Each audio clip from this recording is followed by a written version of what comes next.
I want to give you a sense of what a VC's office looks like. This looks like a regular office, Rehan. Where's the gold chairs and the fancy cushions, the ping pong tables? No ping pong tables around here. So this is Rehan Yar Khan, and this is his fund. He runs a fund called Orios, and it's a venture capital fund here in India where they are helping these startups to become great contributors of society, helping to create jobs and opportunities for many people here in India. And I've done wonderful things with these companies. But I want to give you a... Believe it or not, VCs are regular people in regular offices. Are they? Doing serious, real work. Yes. So let's take a look around. Just want to see a quick view of the office. So this is, how many people do you have here, Rehan? We have 15 people here, but in the VC business, we're always traveling. Yes. Right? So like I did 100 flights last year. Oh, wow. And so it's almost like a temporary Yes. home where all of us just come Wow. and keep traveling. I think you can see my Yes. colleague's suitcase Yes. already packed for travel for the evening. Yes. Where's your office? Where's your office? Is it one of these? That's my office. Where's This that? desk. Where? That's your that little place is your That office is over my here. office. Wow, that's wonderful. We have a flat structure, no cabins. Yes. Everyone's pretty much equal. Oh, wonderful. You know, That's great. we That's have great. meeting rooms where we break out to do meetings. Yes, yes. No that's bosses. One of the things I hear a lot from people is that they're working hard in their career in corporate America, Rehan, or they're in their business, and they worked for 10 years, 15 years, 20 years or something, and they've reached a plateau. Sometimes that happens, Yes, right? happens all the time. You very excited, you do this job and you're growing, and then all of a sudden something happens, and you plateau. And so how do you handle the plateau, when you're working in a job or in your business? How do you handle that plateau and then really move to that next level? How do you do that? Right. Have you had some experiences with that? Yeah, we've had a number of experiences with that, and I'll share a great story. Yeah. But let me tell you about what I think the great entrepreneurs or the great people, achievers in their career, what they do slightly differently. Yes. Right? And we've all heard this notion that when you plateau, try something different. Yes. Right? Yes. And that's common sense. So what typically people do is that Yes. they come and they try something different. Yes. Right? Right. But very often that something different doesn't work. Right. Right? Right. And then where do you Plan B doesn't work. Plan B doesn't work. You've tried something else. Right. You've spent 6 months, 9 months, a Yes. year. Yes. Some money has gone into it, a lot of time has gone to it, and it doesn't work. And where are you? You're actually worse off. Yes. Because when you've plateaued, you're actually falling behind, right? Yes, because yes. the world is constantly moving ahead. Yes. So I'll tell you what the successful do differently, Yes. at least what we've seen, right? Yes. They don't try something else. Yes. They try many other things at the same time. It's what we call in the fund having multiple plan A's. Multiple plan A's. Versus the plan A, plan B, plan C, plan D. Right. So Right. so normally, as we were talking about, is that if you plateau in your career, in your business, Right. you try something else, which is you try plan B. Right. And what you're saying here is that you multiple plan A's. I mean, that means you've got to do many things, Right. but at the same time. Simultaneously. Right, Because you right. don't know which one is going to work. Right. But how can you do that? You have only, limited resources, right? I mean, we can't, be off and you spending money here, spending money there. There's only limited resources. Right. So you have to plan your resources to do all of them at a low cost in an experimental fashion. Right. So the mistake a lot of people do is that they substitute ideation and make decisions on the basis of ideation instead of on the basis of experimentation.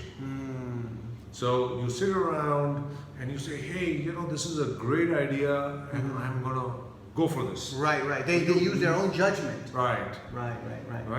And you may be well-meaning, you may have studied it, but it's a study at the end of the day. Right. And I see this in boardrooms all the time. There's this big debate in boardrooms. Yes. Which plan should we go for? Yes. Right? We've hit a plateau. Yes. Or we're trying to grow the market. Yes. And there's a big debate, right? Yeah. And then, person A proposes a plan, person B proposes a plan, person C proposes a plan, and then they decide to go with this one plan. Right. They go big or go home. Yeah. We hear that a lot. So they right? go Yeah. with this big plan. Yeah. Right? Yeah. But what they should instead be doing, they should do Mr. A's plan, Miss B's plan, Yes. Miss C's plan. Right. They should do all the 3 plans. Mm. On a small scale, a test Mm. to see which one works.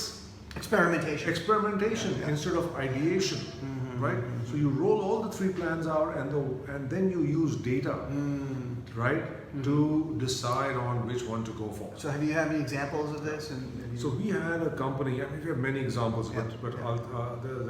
I'll give you one of them. We have an apparel company in which we had invested. Yes. In 2016, Mhm. the company hit a plateau. Mm. All of 2016, they were only selling online, Yes. and they were suddenly not growing, Yeah. right?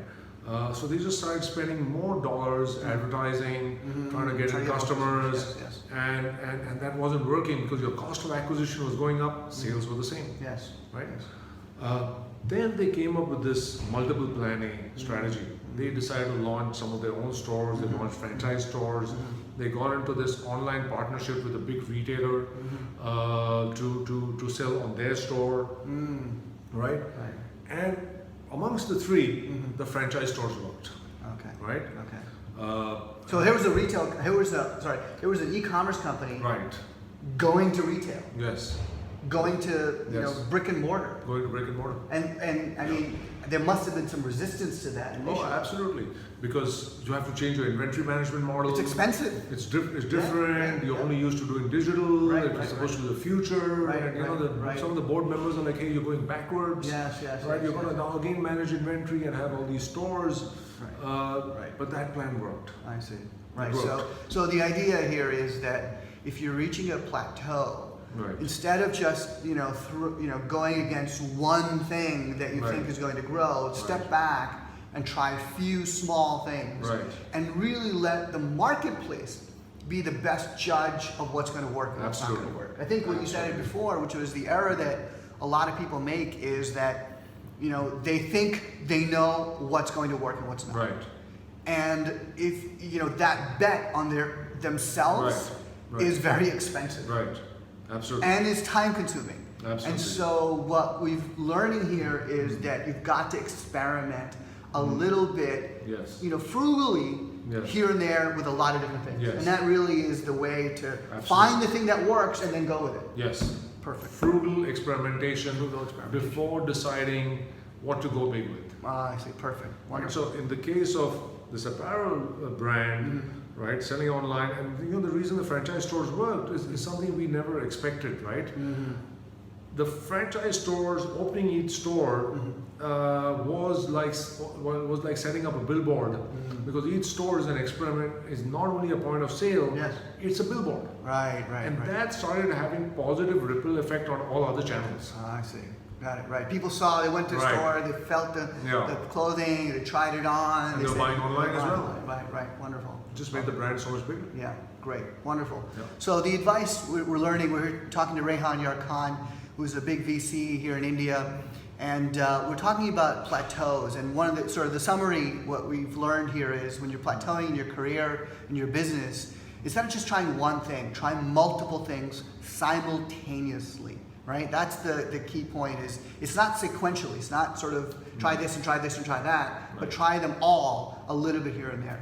So Rehan, thank you very much for your time. Sure. Good to see you. This is Bob Miglani wishing you great success and happiness in your life. Take care. Bye.